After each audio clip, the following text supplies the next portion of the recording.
You thought you were just getting a few chickens. Maybe 3. Maybe 4. You told your spouse, just 4, I promise. You told your kids, just enough for eggs.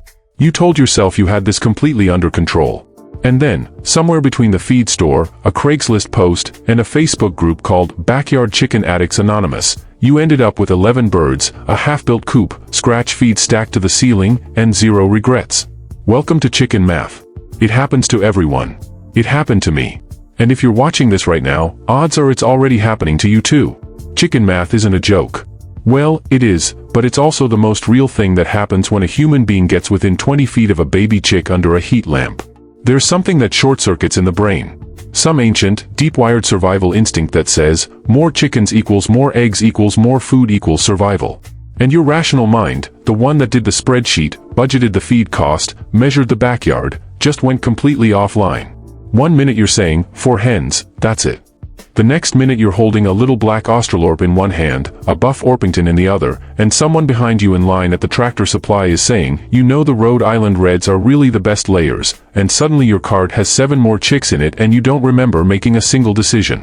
But here's the thing nobody talks about, and this is why you need to watch this video all the way through. Getting your first chickens isn't just about the eggs. It's about everything that comes with the eggs. The rhythm of it. The way your mornings change. The way your relationship with food changes. The way you look at a kitchen scrap differently, a banana peel differently, leftover rice differently.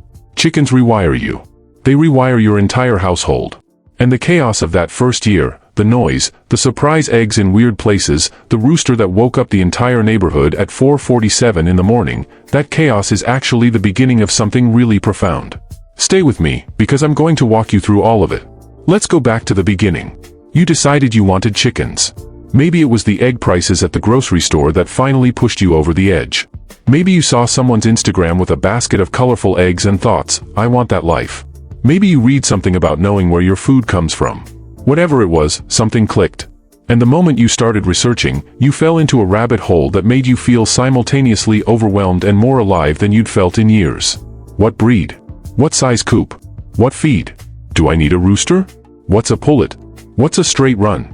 What does broody mean and why does everyone say it like it's a personality flaw? There's a language that chicken people speak, and the first few weeks feel like moving to a new country where everyone is extremely enthusiastic and nobody slows down to explain the basics. Here's what I wish someone had told me on day 1. Chickens are forgiving animals. They've been living alongside human beings for thousands of years, all over the world, in conditions ranging from absolute luxury to pure survival mode.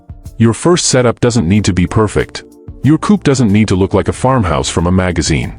Your run doesn't need to be Instagram-worthy. What your chickens need, genuinely need, is protection from predators, clean water every single day, good feed, and enough space to do what chickens do. That's it. Everything else is for you, not for them. Now let's talk about that first morning. Because nothing prepares you for the first morning. You wake up before your alarm, and you didn't even set one, your body just woke up, and you go outside in whatever you wore to bed, in whatever weather it is, and you open that coop door. And they come out. And it is the most satisfying thing you have ever witnessed in your adult life. There's no logical explanation for why watching a handful of chickens walk out into morning light feels so deeply good, but it does. It genuinely does. Farmers have been feeling the same thing for 10,000 years. You are standing in a very long line of human beings who looked at their chickens in the morning and felt, for just a moment, like everything was going to be okay. The eggs, though. Let's talk about the eggs, because this is where chicken math gets its name and where new chicken keepers enter a kind of productive madness. Your hens won't start laying right away. Depending on the breed and the time of year, you might wait anywhere from 16 to 24 weeks before you see your first egg. And during that wait, something happens to chicken keepers that I can only describe as a very slow, very pleasant obsession. You start checking the nesting boxes twice a day. Then 3 times.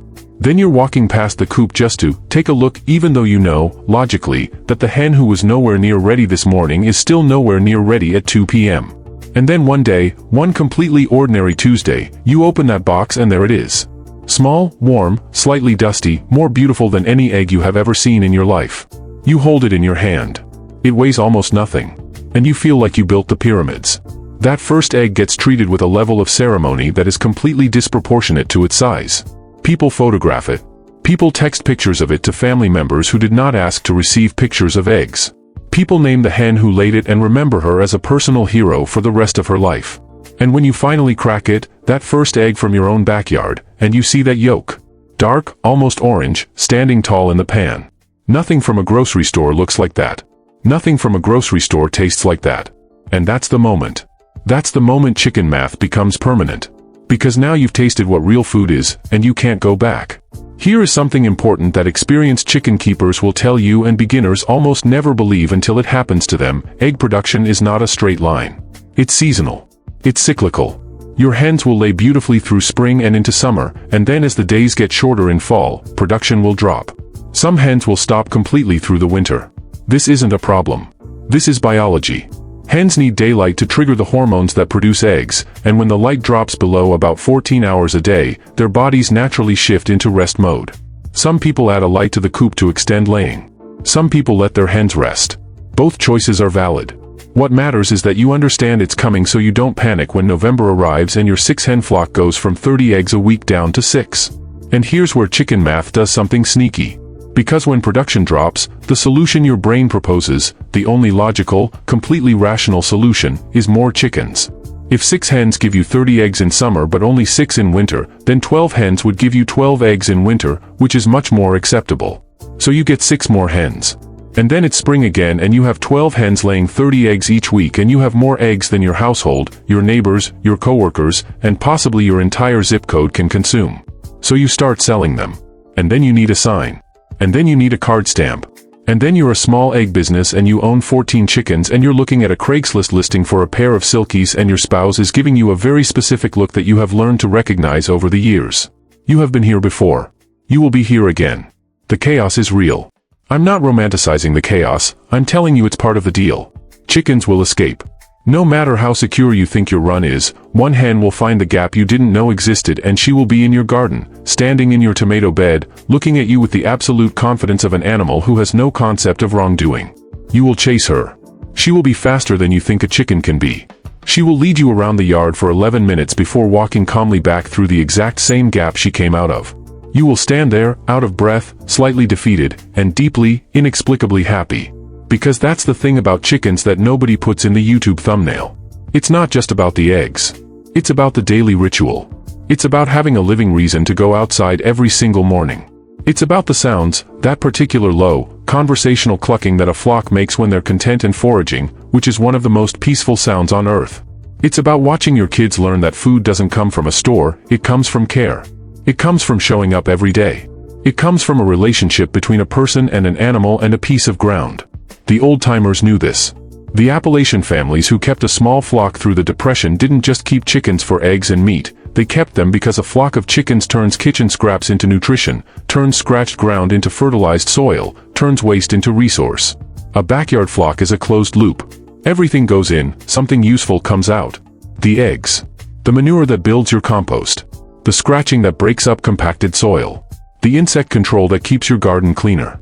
Chickens are not a pet project. They are a system.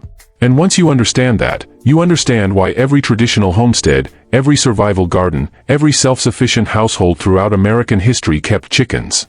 Not because it was trendy. Because it worked. So if you're standing at the beginning of this, if you're the person with 3 hens and big plans, or the person still in the research phase who's watched 47 coop building videos and hasn't committed yet, I want you to know something. The chaos is coming. The chicken math is coming. The 4 a.m. rooster and the escaped hen and the winter egg drought and the neighbor who started asking if you sell eggs, all of it is coming. And it is completely, entirely worth it. Now I need you to do something for me right now. Drop in the comments below, how many chickens did you start with, and how many do you have now? I want to see the math. I want the full confession. If you're just starting out, tell me your plan, and everyone who's been through it will tell you exactly how that plan is going to go. Hit the like button if this video already has you thinking about adding 2 more hens to your order. And if you haven't subscribed yet, do it now, because next week we're going deep into the one mistake that kills more backyard flocks in the first year than anything else, and you don't want to miss that. I'll see you in the next one.